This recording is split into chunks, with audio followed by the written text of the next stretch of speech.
YTN은 전체 인구의 0.5%에 해당하는 발달장애인이 수사와 재판 과정에서 겪는 어려움을 연속 보도하고 있습니다. 그 첫 순서로 의사소통에 문제가 없어 보인다는 이유로 발달장애인이 법적 권리를 보장받지 못하는 현실을 조명합니다. 김다연 기자가 취재했습니다. 강도 살인 사건으로 옥살이를 한 청년 3명이 17년 만에 누명을 벗은 삼례 나라 슈퍼 사건. 지적장애가 있거나 미성숙했던 청년들이 수사기관의 강요로 허위 자백을 했던 사실이 드러나 공분을 샀습니다.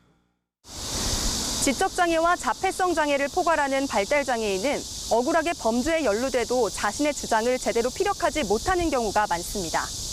그래서 원활한 의사소통과 심리적 안정을 위해 가족 등 신뢰관계인이 형사사법 절차에 동석할 수 있다는 법 규정이 있지만 여전히 지켜지지 않는 경우가 적지 않습니다.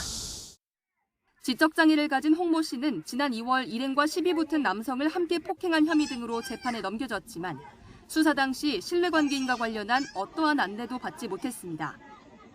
발달장애가 있느냐는 경찰 질문에 아니라고 대답했기 때문인데 정작 홍 씨는 발달장애라는 단어를 알지 못할 정도의 중증 장애인이었습니다.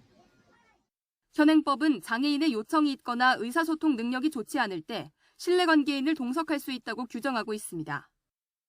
그런데 법제도에 익숙하지 않은 발달장애인이 먼저 조력을 요청하기란 현실적으로 어려울 뿐만 아니라 의사소통 능력에 대한 기준도 주관적일 수밖에 없습니다.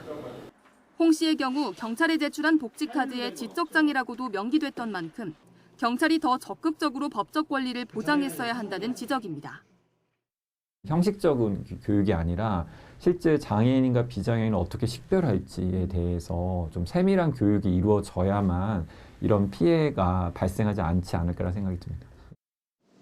국가인권위원회도 의사소통이 가능하다는 이유로 발달장애인에게 형사사법 절차상의 편의를 제공하지 않은 것은 차별이라고 판단했지만 장애에 대한 이해 부족과 무관심으로 현실은 크게 달라지지 않았습니다. YTN 김다현입니다.